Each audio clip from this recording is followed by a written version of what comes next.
Deus é Rei, é o Altíssimo, muito acima do universo. Salmo 96. Um bom dia. Em nome do Pai, do Filho e do Espírito Santo. Amém. Recorramos sempre à poderosa intercessão de Maria Santíssima, nossa Mãe, e de São José, o Justo. E na liturgia de hoje celebramos o ofício da festa da Transfiguração do Senhor. A festa recorda a transfiguração de Jesus, narrada pelos evangelhos sinóticos Mateus, Marcos e Lucas, e celebrada originariamente no Oriente, foi estendida a toda a Igreja pelo Papa Calixto III em 1457. E diante dos apóstolos Pedro, Tiago e João, o Senhor fez resplandecer sua glória futura e a plenitude da nossa adoção de filhos.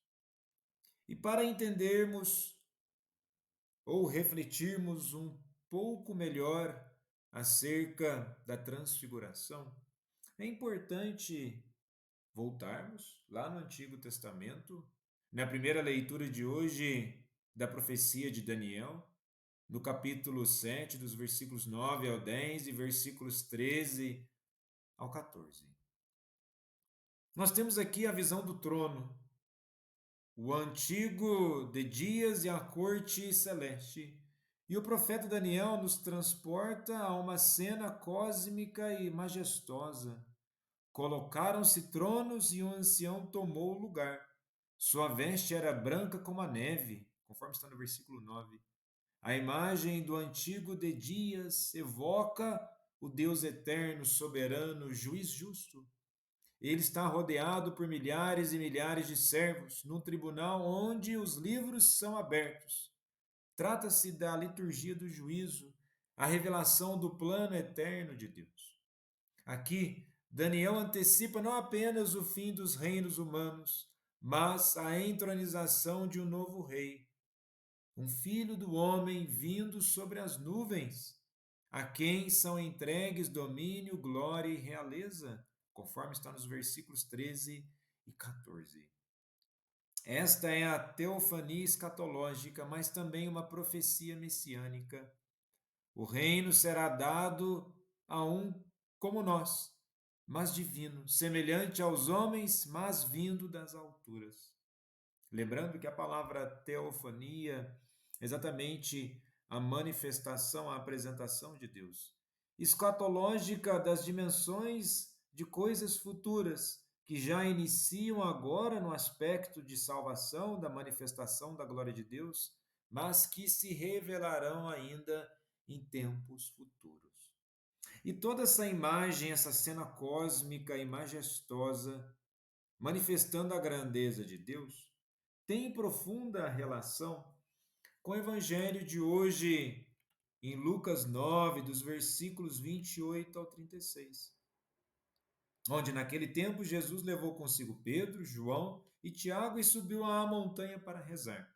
Enquanto rezava, seu rosto mudou de aparência e sua roupa ficou muito branca e brilhante.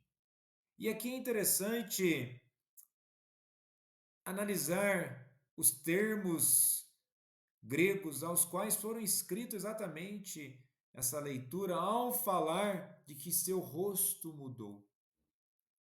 Onde fala da aparência, no grego eidos, é uma forma visível, e depois temos a palavra heteron, outra, diferente, transformada. A transformação é visível e manifesta a glória divina que habitava em Jesus desde sempre.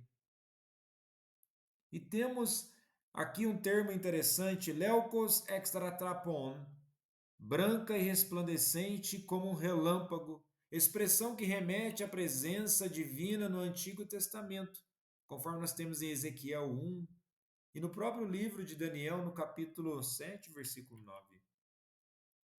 E nesse sentido, tal manifestação da transfiguração de Jesus não é algo novo.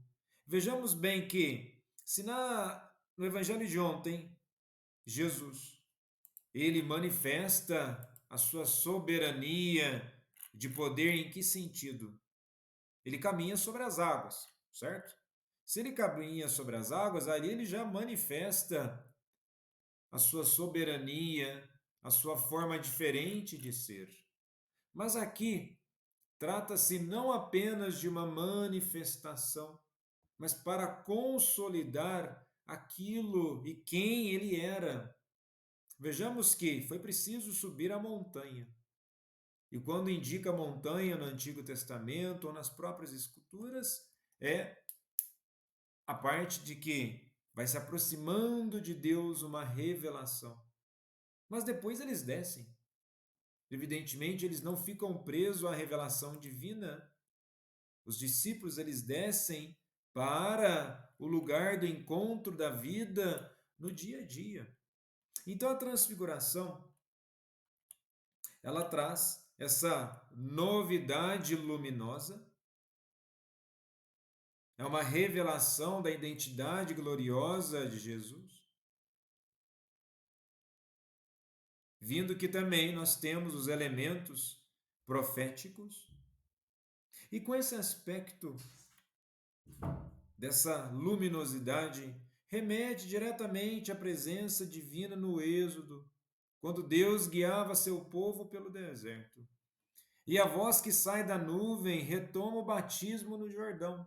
Este é meu filho, o eleito, escutai-o. É uma epifania trinitária. O Filho está glorificado, o Pai fala, o Espírito se manifesta na nuvem.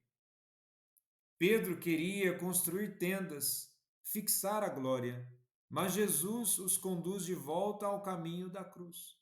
A glória não é para ser fixada, mas para ser vivida na obediência, no discipulado e na escuta do Filho. Muitas vezes, o ser humano ele quer racionalizar todas as explicações, entendendo o porquê que Jesus se transfigurou.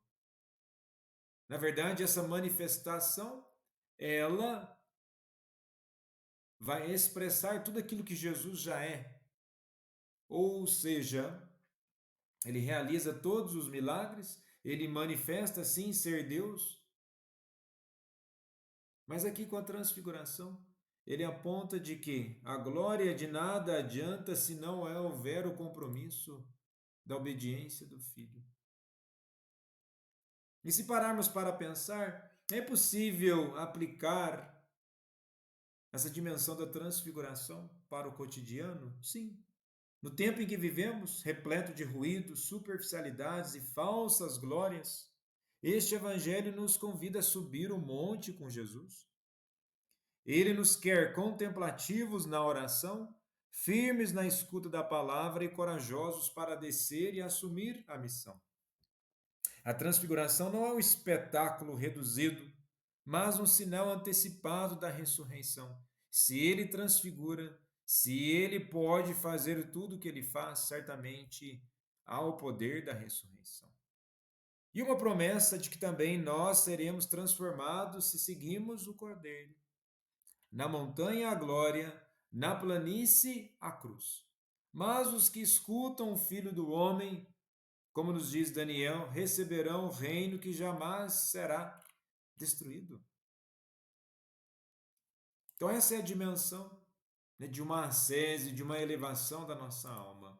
E o que devemos tomar cuidado, e aqui não é uma crítica aos discípulos, eles estavam com muito sono e, ao despertaram, viram a glória de Jesus. E quantas vezes caminhamos na vida como os discípulos, cansados, sonolentos, distraídos com o peso do cotidiano?